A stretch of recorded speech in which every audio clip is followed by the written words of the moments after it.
Bonjour à tous et bonjour à toutes. Et je te laisse donc assurer l'animation, Dominique, si Bon, il y a besoin pour autre chose ou autre, voilà. Et je suis là, je reste là. Bon webinaire. bah écoute, merci beaucoup. On attend nos intervenants, en sachant que ce que je viens d'expliquer, c'est-à-dire qu'on est dans une situation climatique un peu difficile dans le sud et qu'on espère qu'on pourra tenir le webinaire jusqu'au bout.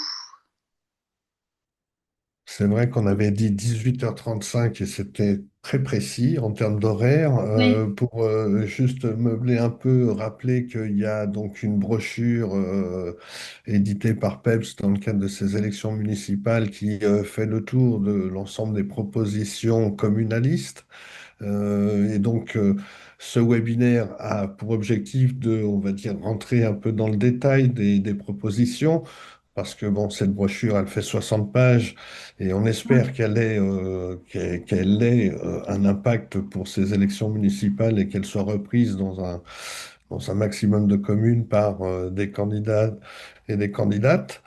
On a abordé dans le premier webinaire les questions liées à la démocratie locale, démocratie directe. Sur le second webinaire, on a abordé les questions liées au logement.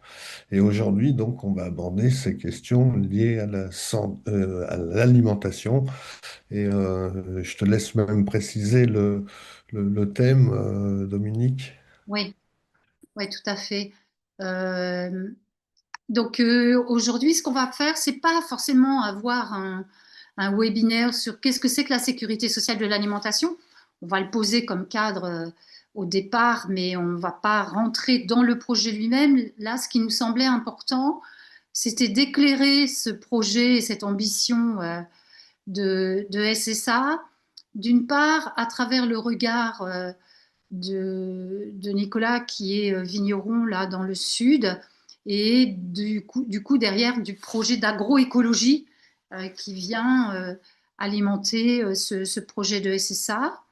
On voulait aussi le regarder du point de vue des compétences qu'ont les communes ou les intercommunalités pour pouvoir intervenir concrètement dans les projets de SSA. Et on voulait également élargir le regard qu'on pouvait avoir sur ces questions-là par une vision internationale à partir de l'expérience de Mélanie qui vient d'arriver d'ailleurs sur le Chili. Voilà, donc un peu, mais je vais représenter tout ça dès que tout le monde sera là. Patience, il est 31 et, et donc ça va arriver. Notre collègue Patrice Ndia qui est prévu euh, dans son intervention à court et il vient juste de terminer, donc le temps qu'il court et voilà. Donc sachez également qu'on a sur notre site une petite plaquette qui parle du projet de sécurité sociale de l'alimentation dans le cadre de notre proposition qui est celui de l'écologie sociale. Donc là aussi, c'est en accès libre sur le site. Et il va y avoir donc bientôt disons une révision de cette plaquette par un texte qui est probablement plus facile à partager. On n'a pas encore, on n'est pas encore suffisamment outillé pour mettre de la musique le temps d'attente. Ça viendra, ça viendra. Bon, 18h34. Nous sommes donc dans les délais. Avec un peu de chance, on n'aura pas le droit au petit quart d'heure habituel d'attente, mais voilà. Farid est le secrétaire de PEPS, PEPS étant pour une écologie populaire et sociale. Donc on est un collectif qui fait une proposition de transformation de la société par l'écologie sociale. Et on a Donc, à travers ça, regarder quels sont les éléments qui pourraient être repris. Euh, ah, Nicolas, tu es là? Ah, super. Oui, me voilà, Dominique. Bonjour. Ah, super, super. Bon, bah ok. Donc, la coupure de courant, ne t'a pas Non, complètement affecté. pas de coupure de courant. Ça va. C'est. Ok, super. Bon, bah écoute, moi, je propose qu'on commence. Julien aussi, tu es là? Oui, vous m'entendez? Oui, on t'entend bien. Ok, Ok, super. super. Donc, ce que je vous propose, c'est qu'on va commencer. Patrice va bien finir par nous rejoindre, hein, de toute façon.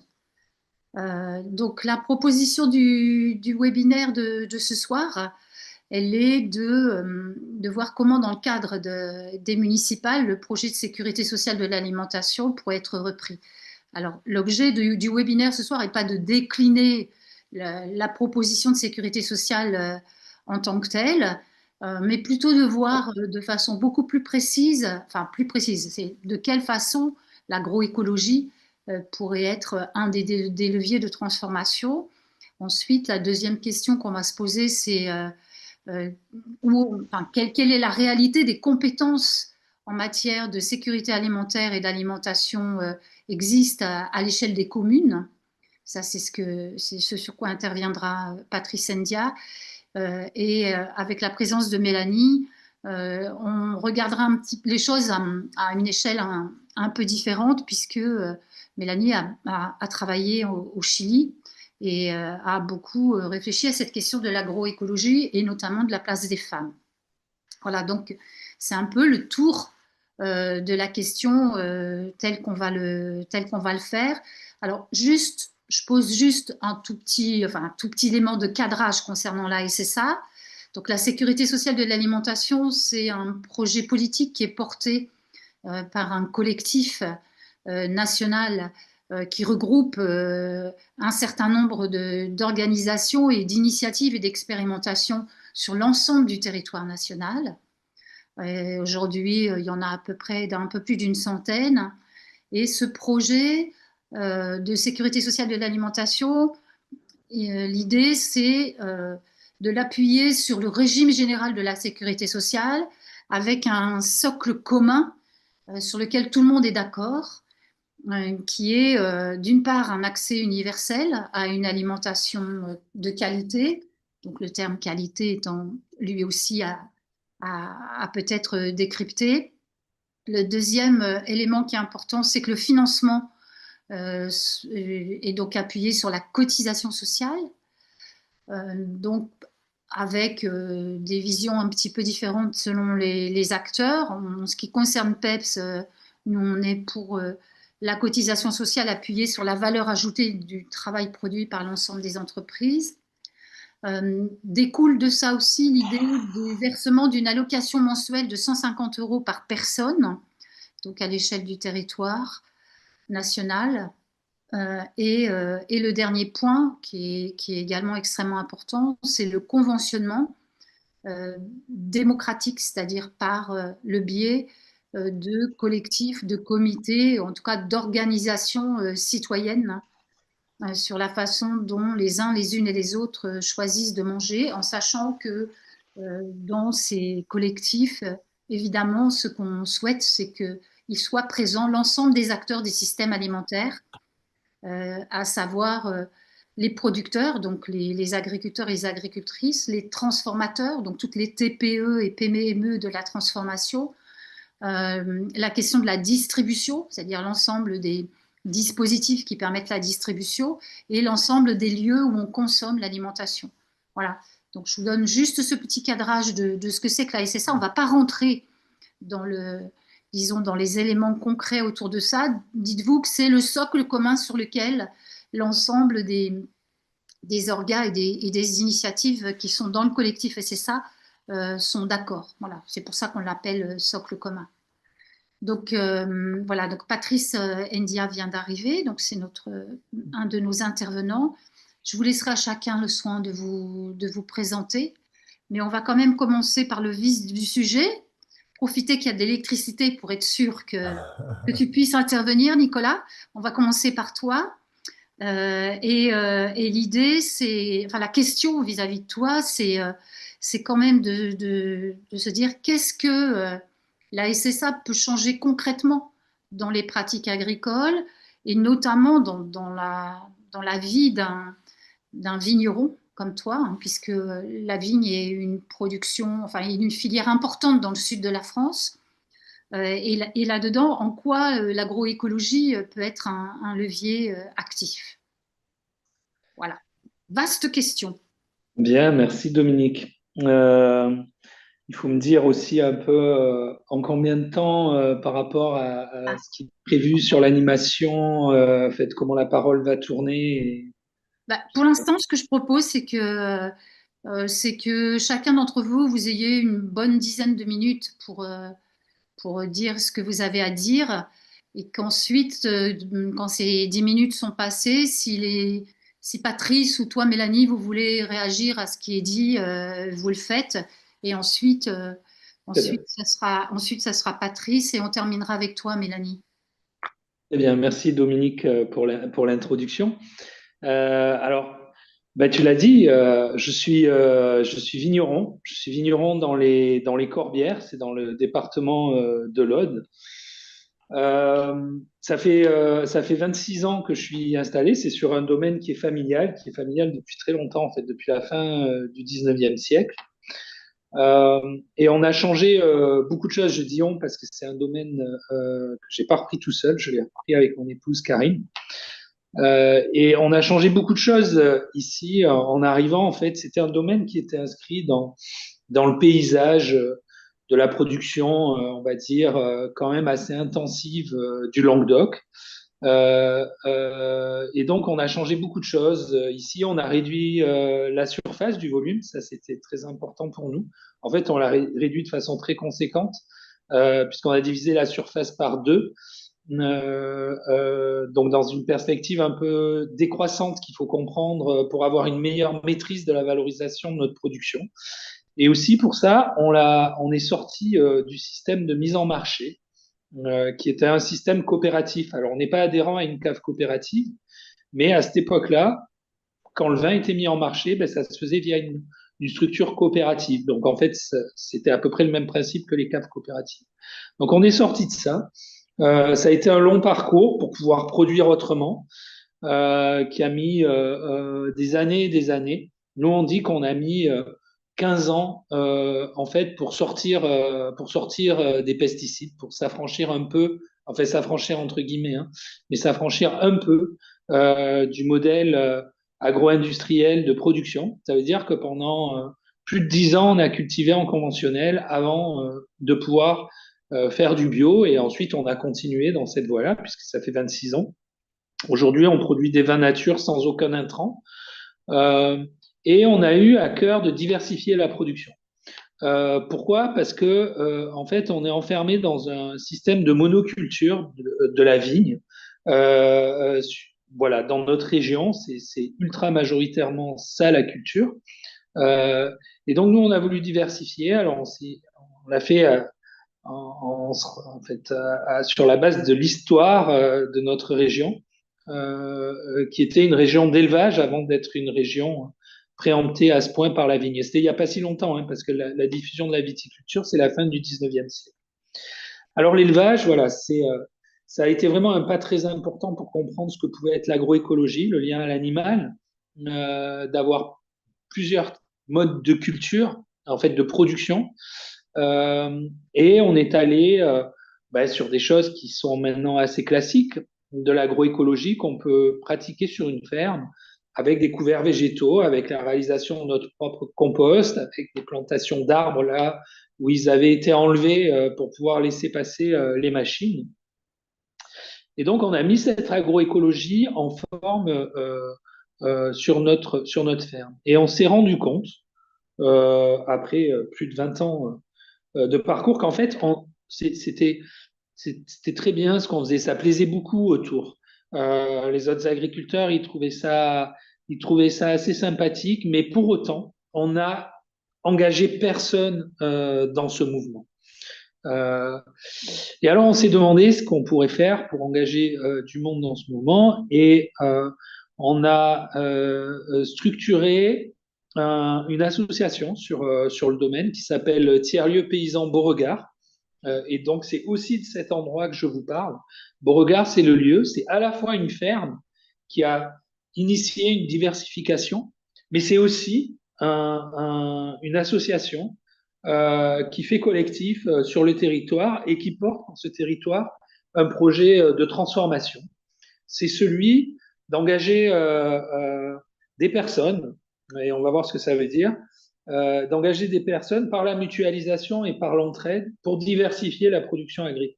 Parce que diversifier la production agricole dans un contexte de monoculture intensive de la vigne, eh ben, c'est réellement un projet de transformation profonde. Alors nous, on pense le faire évidemment avec des paysannes et des paysans. C'est pour ça que ça s'appelle tiers-lieu paysan. En fait, c'est pour ça qu'il y a le mot paysan dans le nom de l'assaut. Mais on est assez convaincu d'une chose, c'est que c'est pas entre paysannes et paysans qu'on va changer le modèle de production agricole et finalement la façon d'habiter les corbières. C'est pas entre paysannes et entre paysans. Il va falloir assembler beaucoup plus largement et embarquer dans ce mouvement une large partie de la population, si on veut qu'advienne une transformation. Et à cet endroit, on se retrouve exactement sur les sujets de la sécurité sociale de l'alimentation, puisque bon, moi c'est un sujet que je connais parce que je contribue aussi au collectif pour la SSA et c'est comme ça qu'on s'est rencontrés d'ailleurs avec Dominique, mais aussi avec Patrice. Et aussi, je me suis engagé parce que bon, l'engagement national c'est une chose, mais la réalité locale et du terrain c'est fondamental. On comprend pas tout tant qu'on n'a pas mis vraiment les mains dedans. Je suis aussi engagé sur une expérimentation et à l'initiative d'une expérimentation locale dans le territoire, dans la ville, donc une expérimentation locale de caisse d'alimentation, de sécurité sociale d'alimentation à Lézignan-Corbière. Et c'est bien l'intention portée par ces expérimentations locales et puis de façon plus universelle par la proposition politique de sécurité sociale et d'alimentation d'engager l'ensemble de la population identifiée comme des mangeuses et des mangeurs vers une transformation radicale du système alimentaire. Voilà. Dominique, tu questionnais ce que pouvait être une alimentation de qualité. Pour nous, la première qualité de l'alimentation, c'est d'être accessible.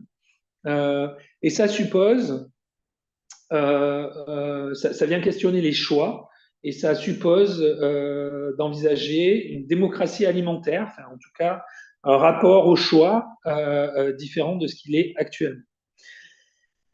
Je voudrais juste dire une chose pour recentrer sur l'agroécologie, puisque c'est sur ça que je suis questionné. La vocation du tiers-lieu, c'est d'agir dans le territoire, donc c'est de transformer, mais de transformer pas avec une approche descendante. En fait, notre objectif, c'est toujours de faire avec les agriculteurs et pas de faire à la place des agriculteurs. Ça, c'est très important. Et du point de vue de l'agroécologie, je vous ai raconté, bon, assez brièvement, mais je vous ai quand même décrit ce qu'on avait mis en œuvre sur la ferme. Nous, on pense que l'agroécologie, elle doit avoir, en fait, pour avoir une dimension universelle, elle doit sortir des fermes. Et elle doit s'adresser et se diffuser dans les territoires ruraux. Et c'est vraiment l'intention qu'on porte avec le tiers-lieu. Par exemple, bon, nous, on a eu une mise en lumière très particulière au tiers-lieu avec les incendies de l'été. En fait, le département de l'Aude et très précisément le territoire qui intéresse le tiers-lieu paysan, c'est-à-dire les corbières, ont été soumis à des sinistres très importants. On a eu 5 grands feux cet été. Et on s'est mis en action sur ces feux avec des principes par exemple de la SSA, c'est-à-dire c'est des personnes qui sont venues, des bénévoles, on en a accueilli plus de 300 à Beauregard, et qui nous faisaient part de leur sentiment d'impuissance à agir sur le territoire. Bon, on ne fait pas semblant de découvrir ça, hein. On comprend bien tous les verrous qui empêchent les individus d'agir de façon transformatrice dans leur territoire, mais l'espace d'une action qu'on a appelée Corbière Solidaire Grand Feu, eh bien, on a proposé aux habitants de se mettre en action avec nous. Et Beauregard est devenu une base arrière de ces sinistres. Et le lien avec l'agroécologie, c'est que assez vite, puisqu'on était entre paysans qui la pratiquons, paysans, paysannes qui la pratiquons, est venu un projet de régénération pour les corbières. Et cette régénération, eh ben, on l'a imaginé, on l'a pensé par rapport à ce qu'on pratique sur nos fermes. Et finalement, c'est véritablement une agroécologie pour les territoires sinistrés, pour les terres brûlées des corbières qu'on a proposé. Ça veut dire à travers des propositions, par exemple, pour la création d'une filière d'élevage extensif. Donc, on a écrit une tribune pour ça qui s'appelle l'élevage extensif pour reprendre la terre au grand feu. Je vous ai parlé de la perspective d'élevage comme premier pas vers la diversification, mais il se trouve que ça répond aussi aux bouleversements climatiques auxquels on fait face et aux désastres écologiques que représentent ces incendies.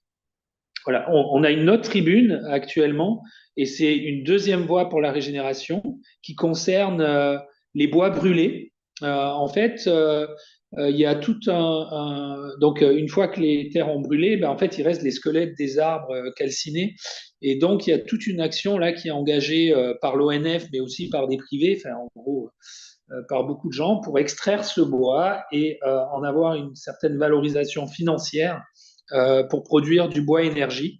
Eh bien, nous, on dit que les terres brûlées, elles ont besoin de matière organique, comme les sols qu'on cultive, et que ce bois brûlé, c'est en fait une source de matière organique qui est directement disponible sur le terrain, et donc qu'il faut absolument préserver cette matière-là pour qu'elle revienne au sol, qu'elle nourrisse le sol, et que se produisent là eh ben, exactement, c'est des démarches qu'on engage, nous, dans nos champs, dans nos vignes, dans nos serres, quel que soit le type de production engagé.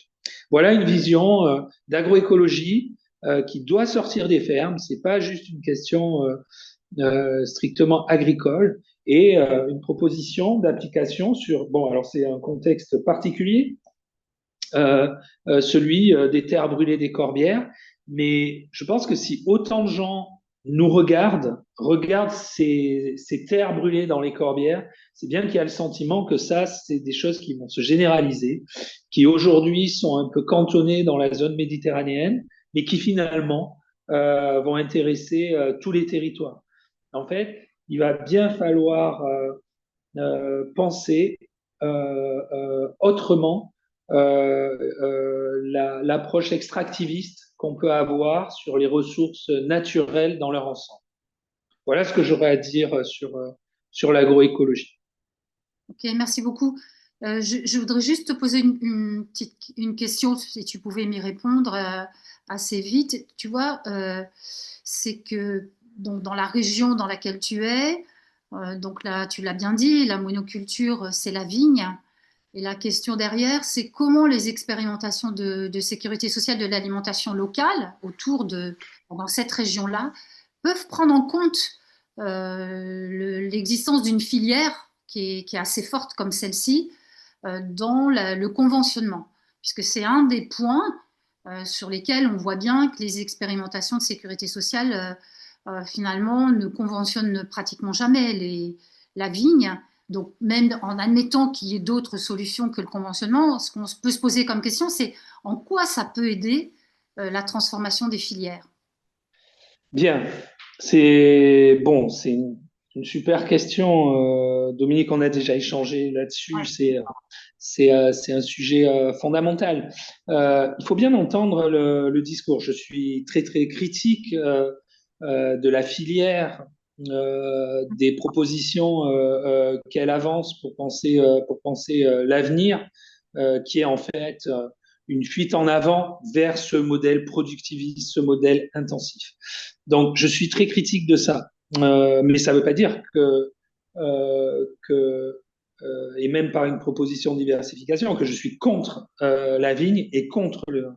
Je redis que je suis vigneron et que mon intention absolument, c'est de le rester, et que je suis assez convaincu que mes enfants, eh bien, ils seront eux-mêmes vignerons. Voilà, on a des fois des. Enfin voilà, je suis assez convaincu de ça. Je pense que c'est fondamental que les expérimentations en fait questionnent ce sujet de la vigne, enfin, quand elles sont spécifiquement quand elles sont en zone viticole. Si c'est pas le cas, ça n'a pas d'objet d'intérêt. Le sujet pour la sécurité sociale de l'alimentation, c'est bon, sans présumer des choix qui seront faits. On sait que ce seront les bons choix qui seront réalisés dans le conventionnement et que forcément, très très vite, on va questionner le sujet de la production locale et qu'on va se rendre compte que dans une ville comme Narbonne, eh ben, en fait, il n'y a pas d'autre production que celle de vin. Alors c'est peut-être un peu simplificateur, mais pas tant que ça. Si on regarde à l'échelle de la communauté de l'agglo de Narbonne, donc c'est une cinquantaine de communes, c'est plus de 85% de la surface, ce qu'on appelle la surface agricole utile, de la surface cultivée, qui est en vigne. Et donc c'est un quasi-monopole. Donc bien sûr qu'il va falloir considérer cette situation si on veut arriver à avoir une production locale. D'une façon ou d'une autre, il va falloir que des personnes qui sont actuellement des viticulteurs deviennent autre chose que des viticulteurs. Euh, voilà. Ça, c'est vraiment une vision très forte. J'ai dit en fait que c'est pas entre paysannes et paysans qu'on va changer le modèle de production agricole. On est convaincu de ça. Il faut toutes les habitantes et tous les habitants. Mais il y a une autre chose dont on est convaincu, c'est qu'on fera pas sans les agriculteurs, et que l'enjeu de ces expérimentations, notamment, mais que l'enjeu, c'est bien d'embarquer les agriculteurs dans de nouvelles façons de produire. Voilà. Et à ce titre, elles doivent considérer la viticulture par le conventionnement, mais c'est pas le seul sujet, par une façon d'accompagner à la diversification, et c'est ce qu'on porte comme intention au tiers-lieu paysan Bordeaux. Merci beaucoup. Euh, Patrice, à partir de l'intervention de Nicolas, est-ce que tu peux nous dire un peu aujourd'hui une commune, qu'est-ce qu'elle peut faire? Qu'est-ce qu'elle a comme compétences? Qu'est-ce qu'elle a comme droit en termes législatifs pour intervenir sur un projet comme celui-là? Alors, merci, bonsoir à toutes et à tous. Donc, Dis sur s'il te le... plaît, parce que c'est vrai que je ne vous ai pas présenté complètement tout à l'heure. Ah, Excuse-moi. mais j'avais derrière le fond d'écran qui est fourni par mon employeur, donc l'Université de Montpellier, où j'exerce, donc j'enseigne et je recherche, alors plutôt en droit et en droit public. Et ce qui donc m'a amené à m'intéresser à ces questions d'alimentation. Mon point d'entrée, c'est l'action des collectivités territoriales et donc plutôt ce qu'on appelle le bloc communal, communes et intercommunalité. Parce qu'aujourd'hui, les communes adhèrent toutes à des... Nicolas a fait allusion à la communauté d'agglo de la Narbonnaise, hein, la quasi-totalité des communes françaises sont membres d'un EPCI, d'un établissement public de coopération intercommunale, au niveau duquel s'exercent les véritables compétences stratégiques en termes d'aménagement du territoire, en termes de développement. Et donc aujourd'hui, les communes, même les plus importantes, ne sont plus des acteurs en première ligne au niveau local. Alors pour revenir à ta question, et donc c'est un élément de réponse. Aujourd'hui, c'est plutôt au niveau intercommunal que ces questions d'alimentation sont perçues et traitées en retenant comme point de départ que la question d'alimentation n'est pas une compétence directe des collectivités territoriales et encore moins des communes et des intercommunalités, mais qu'elles ont différents points d'entrée, hein, à travers la restauration collective, à travers l'aménagement de l'espace, à travers le droit de préemption, à travers le développement économique. Donc, on a une approche indirecte à travers l'urbanisme commercial, même si c'est l'État qui maîtrise ces questions-là. On a donc différents points d'entrée de la question alimentaire par les collectivités territoriales, notamment les communes. Et ce qui va souvent faire la différence, c'est justement le contexte local et la volonté politique des élus locaux de s'emparer des questions de l'alimentation. Alors, quelquefois pour de bonnes raisons, parfois pour des raisons moins noble, hein, notamment le contexte électoral qui fait qu'aujourd'hui, on a une forme de course à l'échalote entre les communes sur l'initiative, l'expérimentation en matière d'alimentation qui permettrait d'occuper le terrain ou dans le débat électoral qui s'annonce, hein, de montrer que cette question-là est prise en compte par les différents candidats. C'est le cas, par exemple, à Montpellier, où les différentes listes en compétition ont toutes des éléments sur l'alimentation. Et Patrice, est-ce que à partir de ce que tu viens de dire là, ça veut dire que sur l'ensemble des programmes municipaux là, qui sont en train d'être présentés pour les élections, par les différentes listes, et l'appropriation aussi par certains partis politiques du projet de sécurité sociale de l'alimentation, donc à l'échelle de la commune, finalement, c'est un petit mensonge dans la mesure où le lieu de décision, finalement, ne peut pas être celui de la commune. Est-ce que c'est un peu ça que tu nous dis? Oui, oui, mais ça, c'est un petit mensonge qui tient au fait que le paradoxe, c'est que les centres de décision se sont déplacés au niveau intercommunal, mais que les citoyens, paradoxalement, sont attachés au niveau communal qui, malheureusement, ne représente plus grand-chose, tout au moins en termes de capacité d'action. Le débat reste, et on le voit encore avec les élections municipales, le débat reste municipal, alors que les enjeux, ils sont à minima intercommunaux.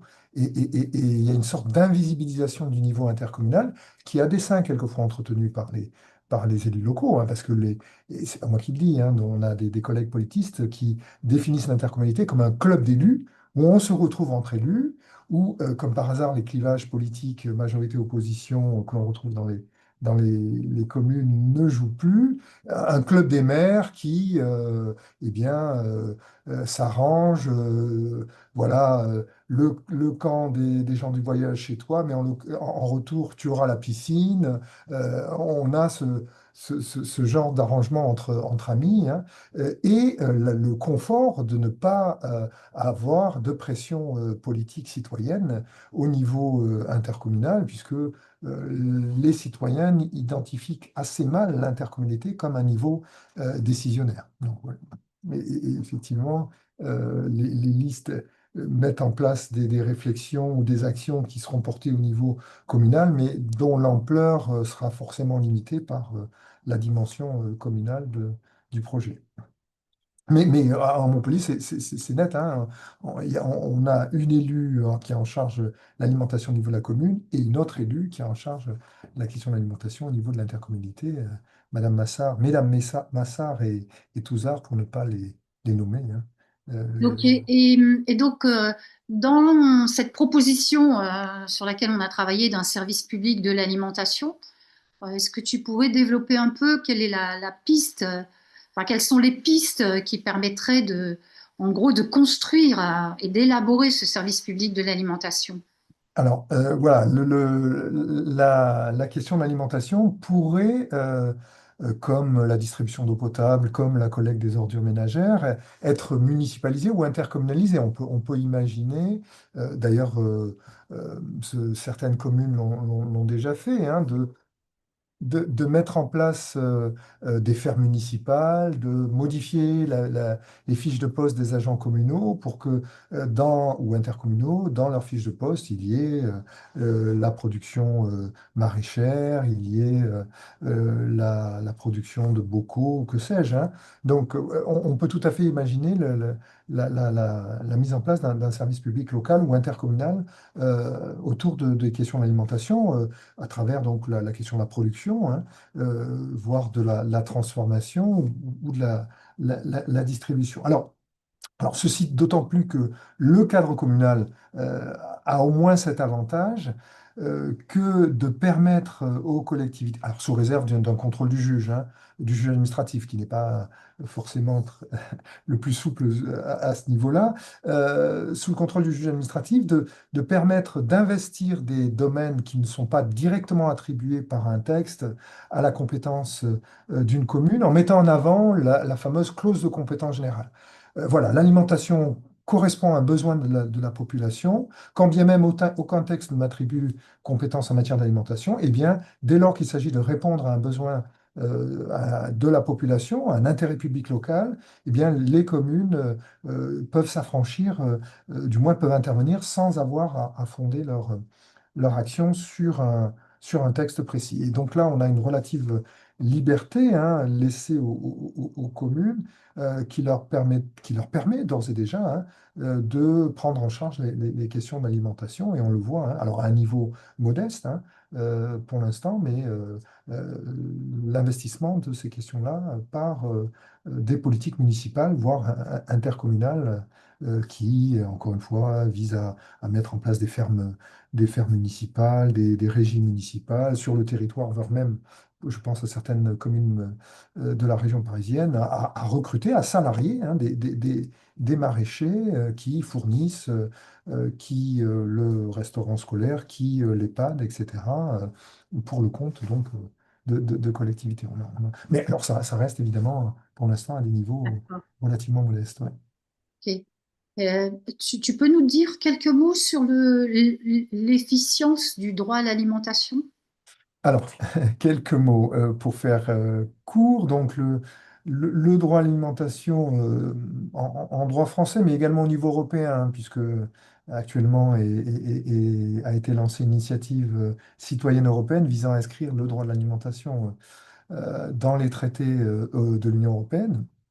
Mais pour ce qui est du droit national, du droit français, eh bien, le droit à l'alimentation n'est pas reconnu en tant que tel, hein. C'est un paradoxe pour un pays qui a une culture gastronomique, mais le droit à l'alimentation n'est reconnu qu'indirectement, hein, à travers donc la dignité, la protection sociale, la protection de l'enfant et de la femme, du salarié. Bon, bref, je pense au restaurant d'entreprise. On a là donc une reconnaissance indirecte du droit à l'alimentation et on n'a pas dans le corpus juridique, évidemment pas dans la Constitution, encore moins du moins pas non plus dans le code rural ou dans le code général des collectivités territoriales, l'affirmation d'un droit à l'alimentation. Donc c'est de manière indirecte que peut être appréhendé ce droit à l'alimentation. Et effectivement, hein, bah, toi, tu as travaillé sur ces questions-là. À telle enseigne que lorsque donc la France a signé différents textes internationaux, notamment le Pacte des Nations Unies sur les droits économiques, culturels et sociaux, qui reconnaît donc le droit à la protection des citoyens, notamment les plus vulnérables, et ce droit à l'alimentation tel que reconnu par les pactes internationaux, ce que met en avant la France lorsqu'elle est interrogée par le Comité des Nations Unies qui, de manière périodique, demande aux États comment ils appliquent les différents droits reconnus par le pacte des Nations Unies, met en avant l'aide alimentaire. Voilà, dans la réponse qu'apporte la France, hein, au Comité des Nations Unies, c'est dire, mais attendez, le droit à l'alimentation, il est protégé chez nous, puisque personne ne meurt de faim, puisqu'on a un système d'aide alimentaire qui permet justement de mettre à l'abri de la faim une partie de la population qui se trouverait en difficulté d'accéder à une alimentation correcte. Ok. Et toute la question, c'est justement comment on arrive à Comment on reconnaître ce arrive droit à l'alimentation. à faire ça? Ouais, c'est ça, oui. Est-ce que Nicolas, tu veux réagir ou Mélanie, ou c'est bon pour vous? Ok. Juste une petite réaction parce que puisque Patrice termine là sur l'aide alimentaire, nous la perspective euh, pour la transformation qu'on attend du système alimentaire, bien sûr, c'est la sortie des pesticides, mais ça c'est qu'une des composantes. En fait, ce qu'on attend aussi, c'est la sortie de l'aide alimentaire. L'aide alimentaire, c'est pas une politique contre la pauvreté, c'est une politique même dont on peut dire qu'elle entretient cette situation, qu'elle se fait de façon scandaleuse au bénéfice des industriels, puisque c'est plusieurs millions de personnes qui sont à l'aide alimentaire, et c'est toujours un moyen en fait de justifier l'abondance, la surabondance de la production, et donc ça contribue de la fuite en avant du système productiviste, euh, puisque eh bien, en fait, tout ce qui ne sera pas consommé, acheté dans les réseaux de distribution, eh ben, trouvera à l'avantage du distributeur une filière qui n'est pas du tout celle de la destruction, qui aurait un coût pour le distributeur, mais qui est celle de l'aide alimentaire, sur lequel il y a une défiscalisation qui est Oui. appliquée, et donc il continue à gagner de l'argent sur la pauvreté. Voilà la réalité. Oui, tout à fait. Mélanie, à toi, tu peux te présenter? Oui, je peux faire ça. Mélanie Antin, actuellement je suis chargée de mission à la chaire UNESCO Alimentation du Monde à l'Institut Agro, et je finis une thèse aussi en socio-anthropologie, voilà, qui croise agroécologie, genre, au Chili, si je vais très vite. Moi, je t'ai entendu intervenir, Mélanie, avec une question qui est extrêmement importante, où en gros, ce que tu disais, c'est mais pourquoi l'agroécologie n'est pas un modèle finalement fort en France ou dans les pays européens en général, hein, alors que en Amérique latine et en particulier au Chili où tu as fait tes travaux, c'est une référence assez importante, quoi. Hmm. Tu Ouais. peux, tu Oui. peux nous dire des choses là-dessus? Oui, bah, du coup, j'ai été super contente d'écouter Nicolas et aussi, enfin voilà, ta définition de l'agroécologie qui correspond plutôt à la mienne. Mais en fait, bon, enfin, ce qui est intéressant, c'est que c'est un terme qui est assez polysémique et selon qui l'emploie, institution, mouvement, paysan, scientifique, en fait, on ne parle pas forcément de la même chose, on n'a pas les mêmes références. Si on va sur le site du ministère de l'Agriculture, agroalimentaire, souveraineté alimentaire, en fait, bah, c'est ce que tu disais, Nicolas, l'agroécologie, ça reste une manière de concevoir les systèmes de production. Et d'ailleurs, j'avais noté, donc on dit, voilà, c'est une manière de concevoir les systèmes de production qui s'appuie sur les fonctionnalités offertes par les écosystèmes. On parle de limitation au recours, enfin, du recours aux produits phytosanitaires, de diminuer les pressions sur l'environnement. On y parle aussi d'infrastructures agroécologiques. Enfin bon, tout ça pour dire que ça reste un langage qui est assez techniciste et assez pensé à l'échelle, comme tu disais, des fermes, enfin à l'échelle de la production finalement. Donc, c'est une question, je me disais, est-ce que l'agroécologie en France ou en Europe est restée finalement dans ce vocabulaire assez techniciste ou autour de la production, ce qui fait que ça aurait manqué, comme tu disais, d'embarquer tout le monde. En tout cas, une définition qui est quand même largement répandue, particulièrement en Amérique latine, mais généralement par les mouvements paysans, mouvements sociaux, qui sont liées souvent à la défense de la souveraineté alimentaire, ça reste l'agroécologie est un ensemble de pratiques, une science et un mouvement. Et ça, c'est important, cette dernière partie de la définition. C'est un mouvement. On sort de l'échelle de la ferme, on parle de système alimentaire et pas de système uniquement de production. On y inclut des dimensions sociales aussi.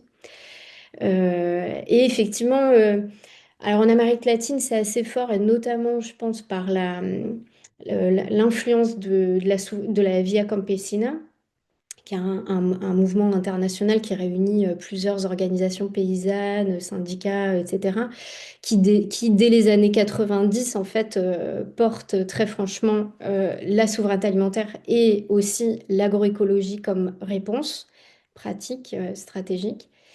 Et je pense en fait, on retrouve la démocratie alimentaire, la souveraineté alimentaire étant définie comme le droit des peuples à définir leur système agricole, à pouvoir produire une alimentation culturellement appropriée, sortir de la dépendance aux marchés mondiaux.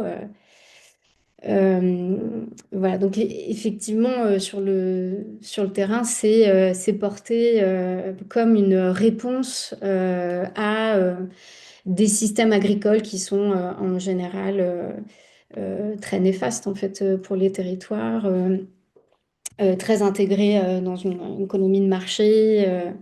Enfin, le Chili, qui est un laboratoire du néolibéralisme, on est sur la privatisation de l'eau, des systèmes agricoles très industrialisés largement, privatisation des terres, etc., quoi. Donc ça naît aussi dans un contexte qui demandait une réponse à ça, quoi.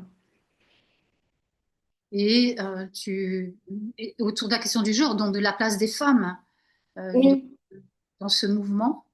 Oui, oui, oui. Bah, au Chili particulièrement, donc l'agroécologie émerge vraiment comme une réponse à un système agroalimentaire qui est très inégal.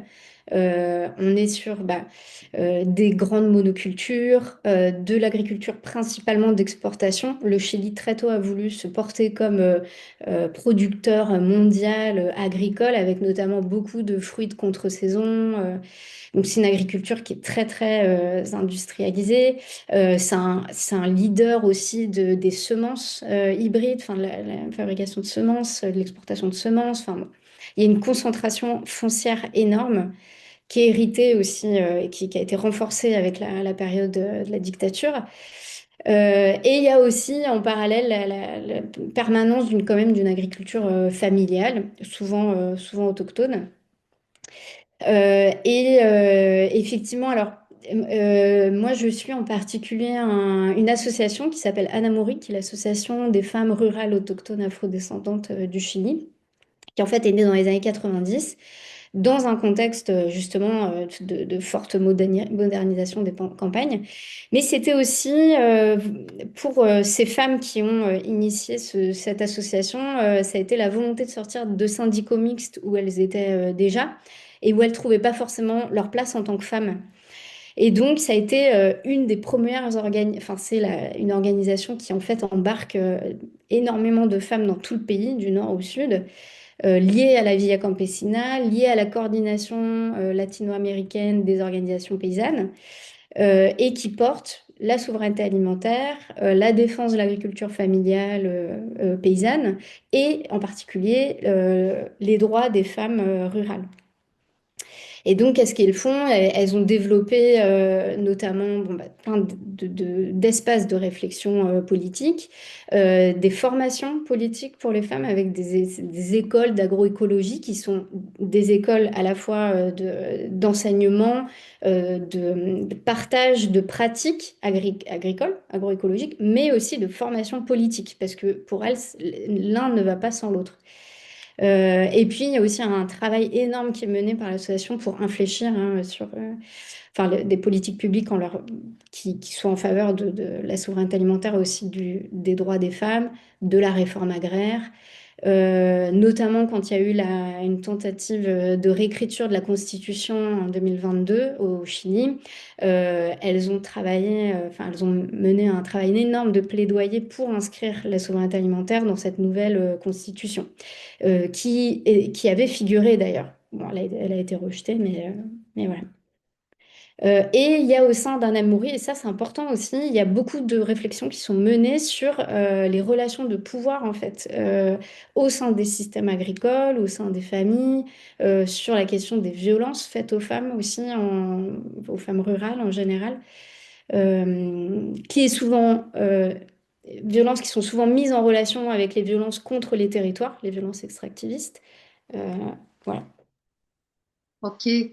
Est-ce que certaines personnes qui sont présentes là ont envie de poser une question ou deux avant qu'on continue on se dirige gentiment vers... Mm.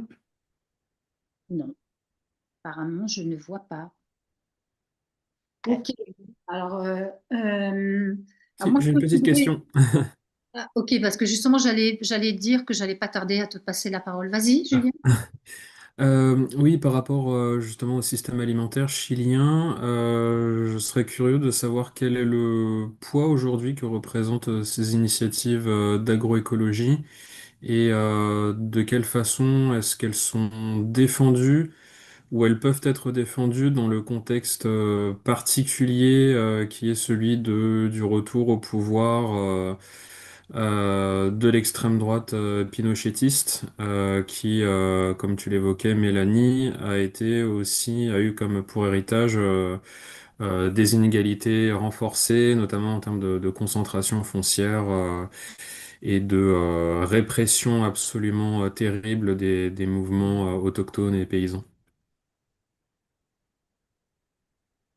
Et ben bon, le poids de ces initiatives reste quand même assez minime. Il y a eu quand même, avec bon, le dernier gouvernement, il y a eu quelques politiques mises en place pour accompagner la transition agroécologique, accompagner l'agriculture familiale.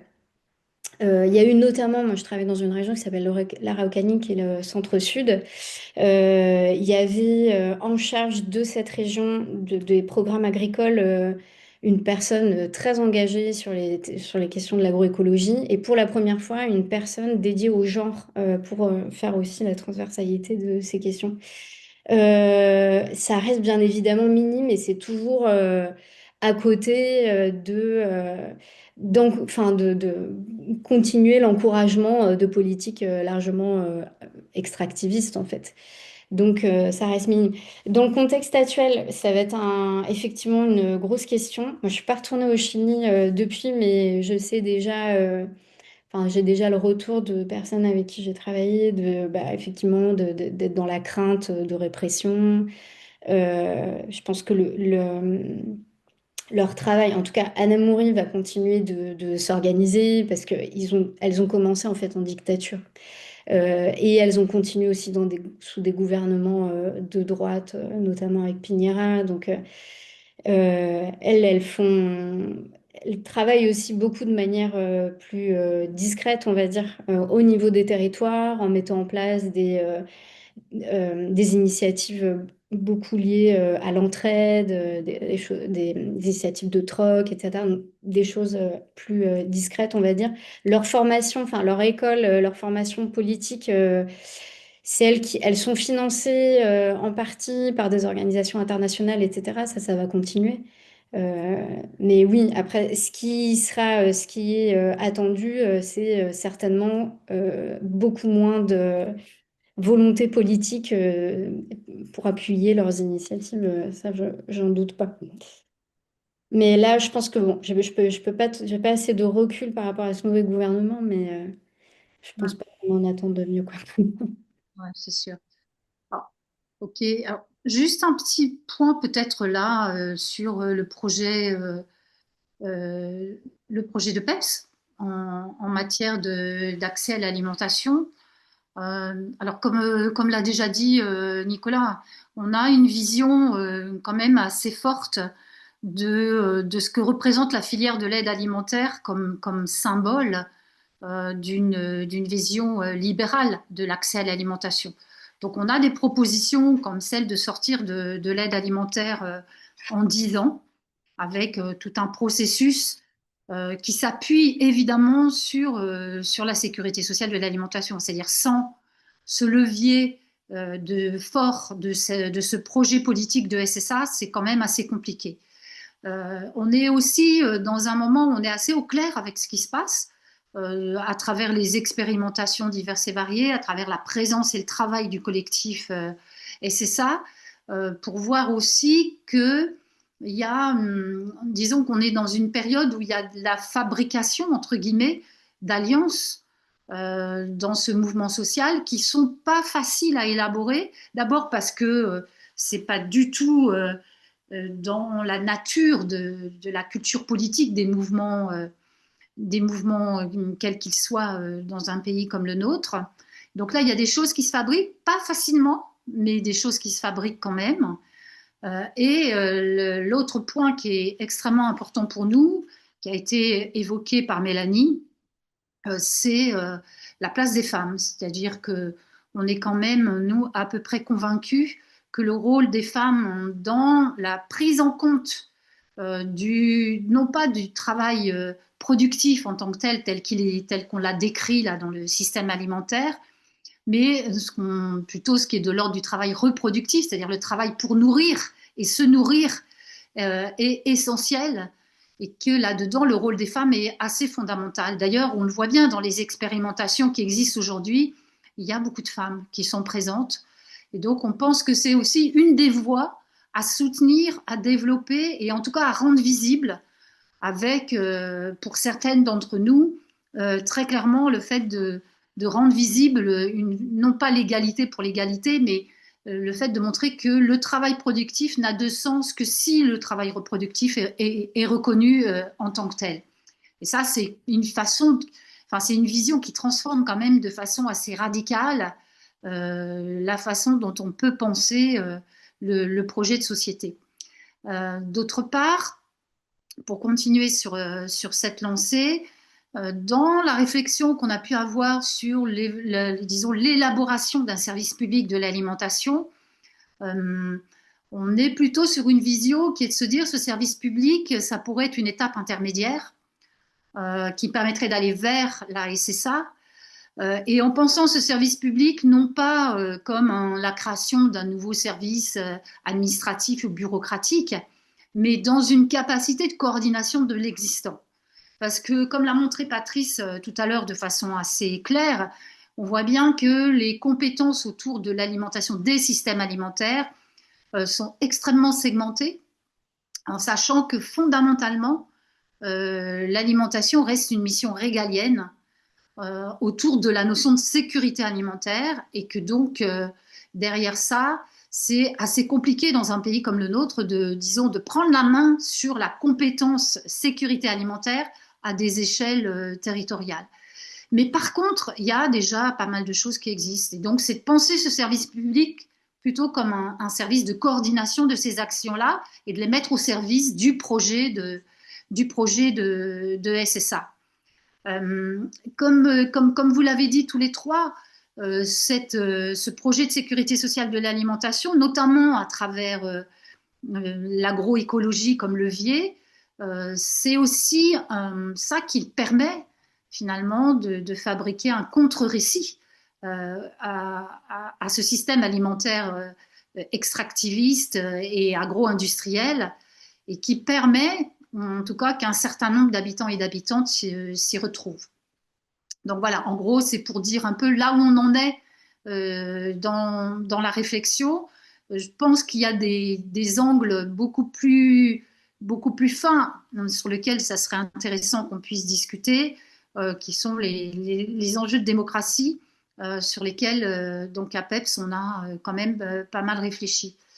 Ce que je vous propose, c'est de laisser la parole à Julien pour reprendre ça à travers tout le travail que nous, on a pu faire, et de se garder un petit temps à la fin pour que vous puissiez peut-être Nicolas, Patrice et Mélanie aussi réagir à ce que nous, on peut avoir réfléchi sur cette question-là. Voilà, Julien, je te laisse la parole. Ouais, bah pour rebondir sur ce que tu disais, donc la façon dont nous, au sein de PEPS, on aborde la question de l'alimentation, c'est vrai que de notre point de vue, l'inaccessibilité à une alimentation durable et de qualité, c'est vraiment le produit d'inégalités fondamentales hein, qui constituent le système alimentaire actuel. C'est la logique première de laquelle nous partons. Parce qu'en tirant le fil de la question alimentaire, en fait, ce sont l'ensemble des inégalités qui constituent la société tout entière qu'on finit par dévoiler, que ce soit dans ses dimensions capitalistes, mais aussi patriarcales, on l'a bien vu, et coloniales également. Et donc, c'est le point de départ de nos actions au sein de PEPS, donc pour une écologie populaire et sociale, parce qu'on fait le constat que la catastrophe sociale et environnementale, elle puise vraiment ses racines dans les inégalités sociales et politiques passées et présentes, et dans la dépossession permanente en fait de nos moyens d'agir sur l'environnement, sur là où on habite, sur nos espaces de travail, nos lieux de vie, et sur notre alimentation, bien entendu. Et donc, pour nous rendre accessible à toutes et tous une alimentation pardon, durable et de qualité, c'est engager un véritable rapport de pouvoir, vraiment sur le long terme, de longue haleine, contre ce système de dépossession. Et dans cette bataille, vraiment le mot d'ordre de la SSA a vocation à devenir un point de ralliement de toutes les luttes qui se revendiquent de l'écologie populaire et sociale. Populaire dans un premier temps parce qu'elle répond aux besoins réels hein, de la population, et sociale qu'elle repose aussi sur un idéal de justice, d'égalité et de démocratie directe. Et je pense qu'au regard du backlash environnemental et de l'offensive absolument générale d'une espèce de front anti-écologique contre les mouvements d'émancipation, le mot d'ordre de la sécurité sociale de l'alimentation, il peut pas juste s'inscrire dans une logique de petits pas, ou être réapproprié par certains élus locaux peu volontaristes ou qui diluent leurs ambitions, peut-être à l'échelon intercommunal comme l'évoquait Patrice. Il doit vraiment fonder les bases d'une transformation profonde de la société et s'inscrire dans un projet que moi je considérerais comme révolutionnaire.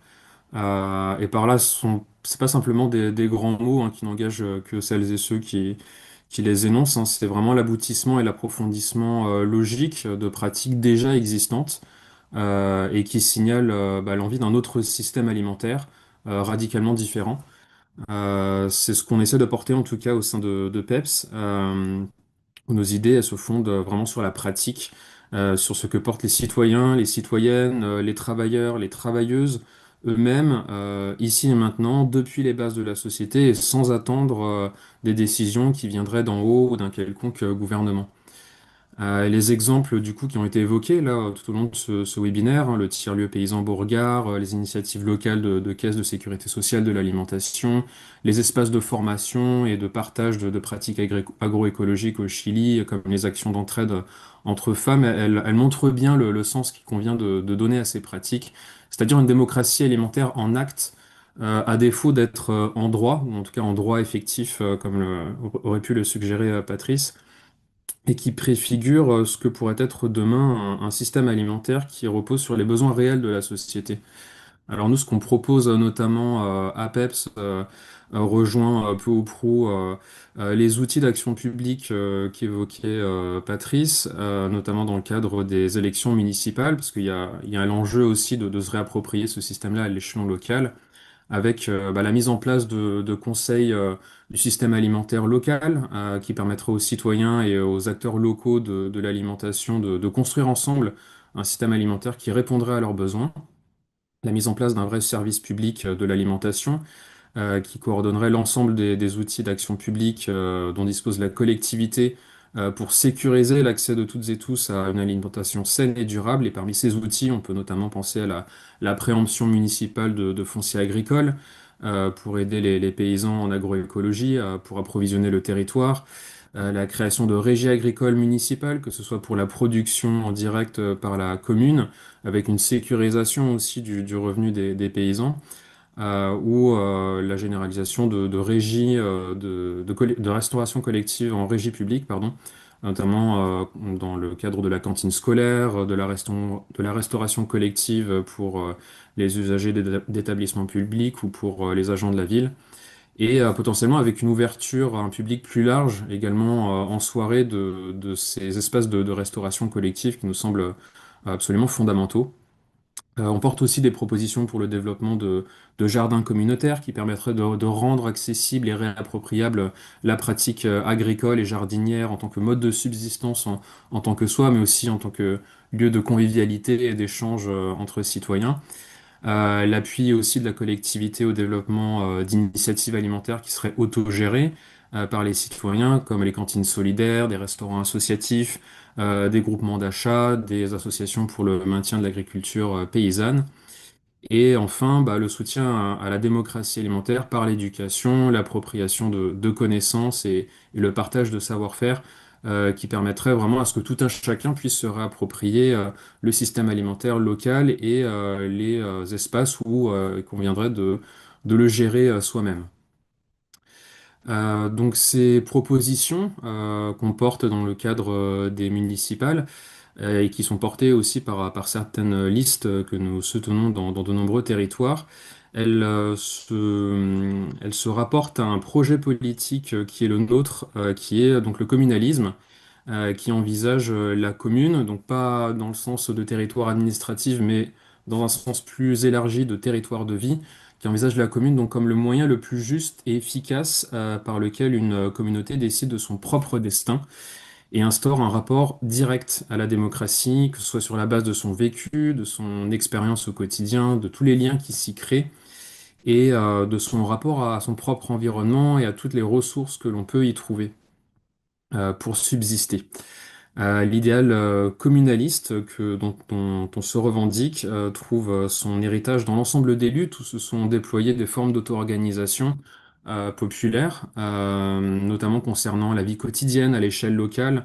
On peut penser à la Révolution de 1789 jusqu'aux Gilets jaunes en passant par la Commune de Paris de 1871, pardon. Et on remarque aussi qu'à chacun de ces moments de forte conflictualité sociale, la question de l'approvisionnement et de la distribution alimentaire a été largement réappropriée par le peuple sous différentes formes, et notamment bah, des formes auto-organisées.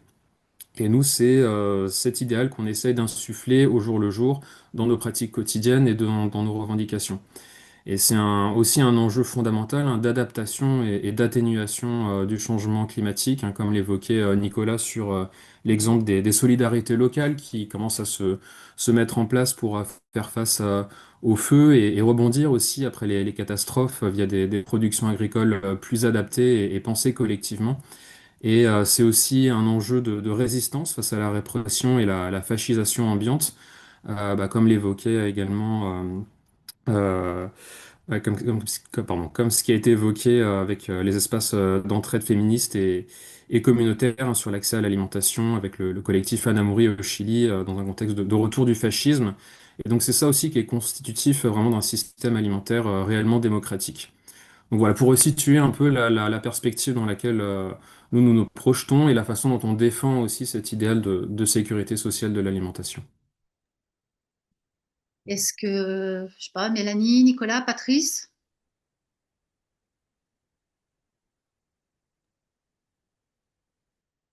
Moi, je veux bien réagir, Dominique. Vas-y, vas-y, vas-y. Donc, euh,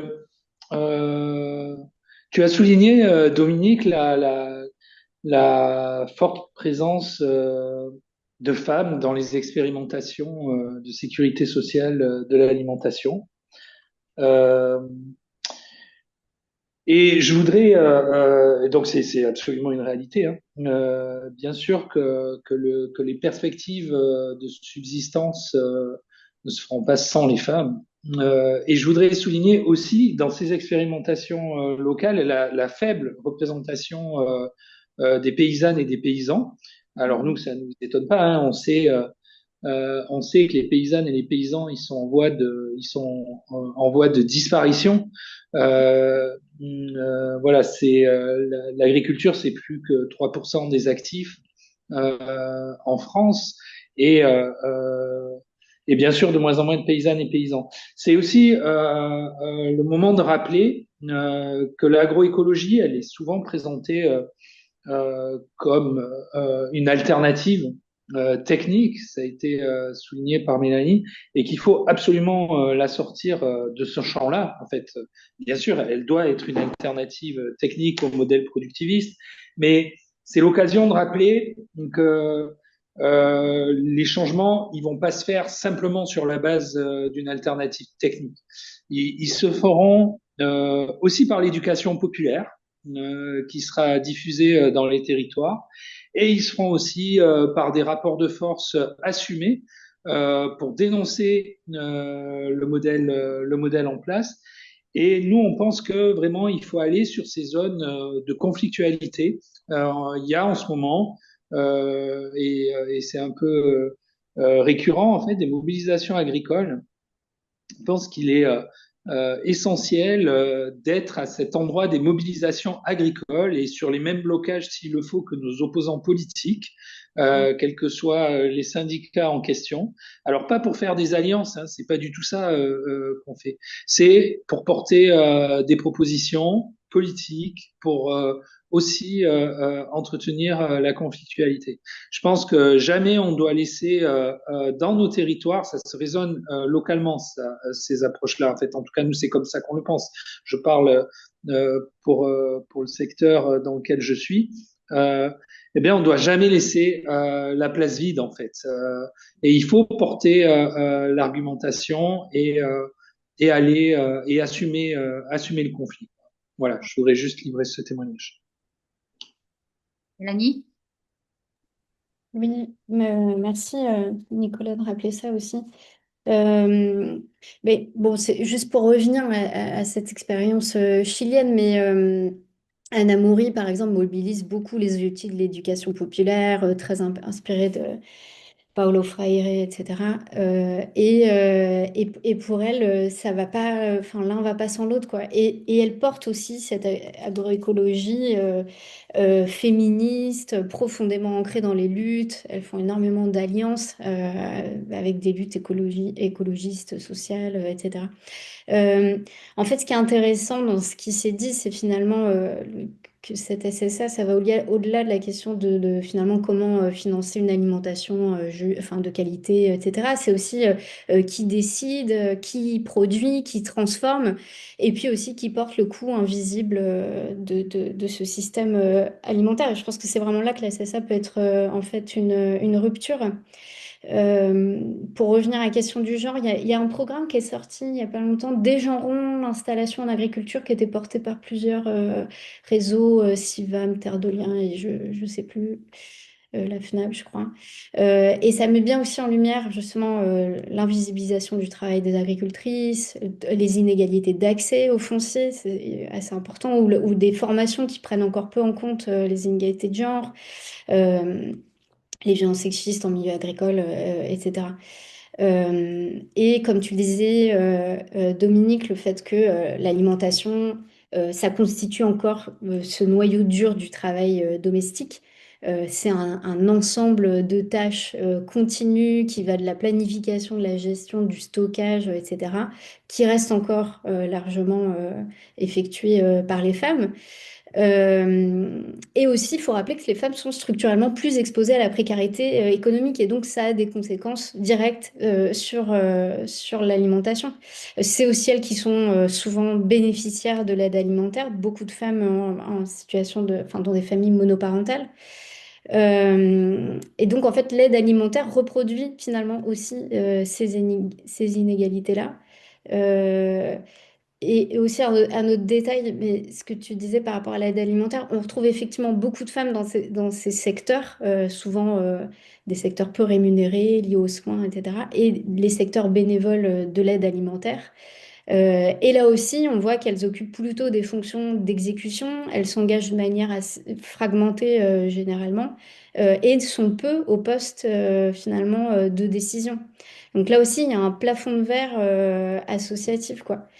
Donc, généralement, on voit qu'on a un système enfin, alimentaire qui repose largement sur un travail qui est gratuit ou en tout cas sous-valorisé réalisés par les femmes. Et donc, effectivement, moi, ça me paraît essentiel de aussi repenser cette économie de la reproduction au sein de la SSA, quoi. Oui, avec le point important qu'a signalé Nicolas, hein, qui est aussi Oui, le fait aussi, bien sûr. qu'on a de moins en moins d'agriculteurs et d'agricultrices. C'est-à-dire que de toute façon, s'ils disparaissent, la question se posera de façon encore plus forte et encore plus importante, quoi. Mm. Euh, Patrice?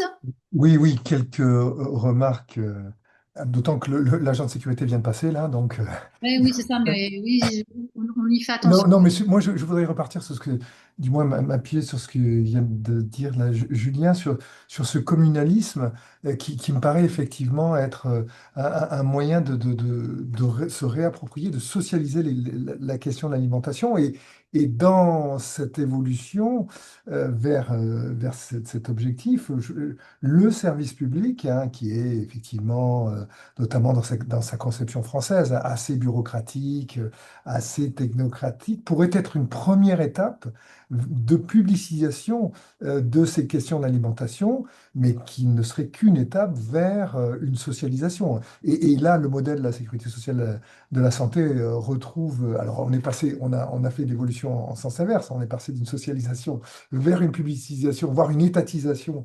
Ce serait peut-être le contre-modèle à mettre en place et peut-être se saisir du débat électoral pour, évidemment, dans un premier temps, mettre en place des services publics de l'alimentation, mais qui serait qu'une étape vers cette socialisation que le communalisme porte, hein. On l'a oublié dans la tradition française, dans le débat sur le service public, il y a longtemps, et notamment porté par Jean Jaurès, par Louis Blanc, une conception du service public autour des coopératives de production, et cette conception du service public a progressivement été supplantée par une conception très, très centralisatrice, très, très rigide, très autoritaire, avec une très faible place donnée aux usagers et aux salariés, hein. Donc voilà. Ok, ben, merci beaucoup. Est-ce que on a fait le tour? Enfin, on a fait le tour de ce qu'on pouvait aborder ce soir. On voit bien que c'est un seul volet d'un sujet qui est beaucoup plus vaste et important. S'il n'y a pas si personne, enfin, si tout le monde a dit ce qu'il avait à dire, je vous propose que nous nous acheminions vers la fin de ce moment. Je vous remercie beaucoup, hein, d'avoir été présent. Je pense que ça donne un éclairage, hein, sur ces questions qui sont extrêmement importantes. Vous savez que ce webinaire, l'objectif, c'était surtout de pouvoir capter ce débat, et il y a derrière donc un replay qu'on espère bien vu et revu et re-revu par des dizaines et des dizaines de personnes. Voilà, c'est le mot de la fin. Merci à vous. Merci, bonne Ajouter quelque soirée à chose, toutes et à Marie? tous. Merci beaucoup. Bonne soirée. Merci beaucoup. Bonne Ok, soirée. merci. Merci à vous, passez une bonne soirée et à bientôt pour la suite. Pour la suite. Voilà. Merci beaucoup. Au revoir. Ok. Au revoir.